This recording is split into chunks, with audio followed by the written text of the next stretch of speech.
Ever wonder why medieval soap was worth its weight in gold? From secret recipes to royal monopolies, soap wasn't just about staying clean. It sparked wars, shaped politics, and created fortunes. Let's dive into this fascinating slice of history. In medieval Europe, soap wasn't just expensive, it was often valued higher than gold. This might sound crazy to us today, but there were good reasons.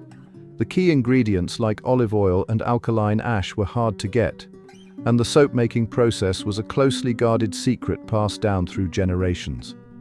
Venice and Castile became famous soap-making centers, where master craftsmen spent years perfecting their techniques.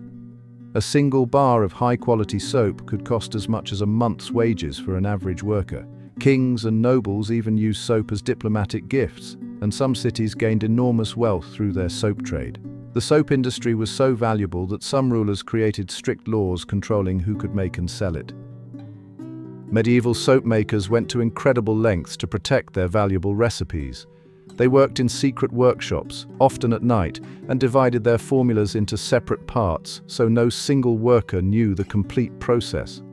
In Venice, master soap makers formed exclusive guilds and made their apprentices swear sacred oaths of secrecy.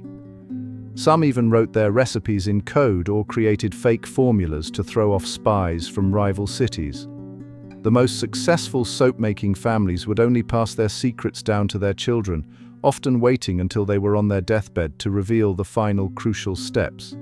Cities like Castile and Marseille had special guards watching their soap makers, and breaking these trade secrets was punishable by heavy fines or even death in some cases. The soap wars of Marseille are a fascinating chapter in French history that shows just how valuable soap-making was. In the 1600s, French kings realized that controlling Marseille's soap trade could fill their royal treasury. They created strict laws saying that only Marseille could make true French soap, and appointed special inspectors to enforce these rules. This led to intense conflicts with other French cities that wanted part of the soap trade. Some cities tried to copy Marseille's methods, while others smuggled soap through underground networks. The situation got so heated that armed guards had to protect soap factories, and there were even small battles between rival soap-making cities. King Louis XIV finally stepped in and granted Marseille exclusive soap-making rights in 1688, making it France's soap capital. The soap-making guilds of medieval Europe weren't just trade organizations, they were powerful forces that shaped cities and influenced royal politics. These exclusive groups controlled every aspect of soap production, from selecting apprentices to setting prices. In major cities like Venice and Marseille, guildmasters sat on city councils and had direct access to kings and nobles. They maintained their power through strict membership rules. It could take 15 years of training before someone could become a master soap maker. The guilds also created quality standards that made their cities famous. They tested every batch of soap and marked approved products with special seals. Any soap maker caught breaking guild rules faced serious consequences, from heavy fines to being banned from the trade forever. Let's look at the simple ingredients that caused such chaos in medieval Europe. The two main components of soap, ash and oil, might seem basic, but getting them was anything but simple. The best soap required olive oil from specific regions in Spain and Italy, while the highest quality ash came from burning particular types of wood found only in certain forests. Cities would send traders on dangerous journeys to secure these materials, sometimes leading to heated conflicts over resource-rich areas. Venice actually went to war with rival cities over access to olive groves, while the ash trade created a network of specialized woodland communities who supplied soap makers. Some merchants became incredibly wealthy just by controlling the supply of these raw materials. They were basically the oil barons of their day. Soap played a surprising role in medieval politics and diplomacy. Kings and queens used high-quality soap as prestigious gifts to forge alliances and show their wealth. The gift of a specially crafted soap box could smooth the way for trade agreements or marriage arrangements between royal families. Venice was particularly clever at soap diplomacy. They would send beautifully packaged soaps to Ottoman rulers to maintain their valuable trade routes. Some kingdoms even used soap-making knowledge as a bargaining chip.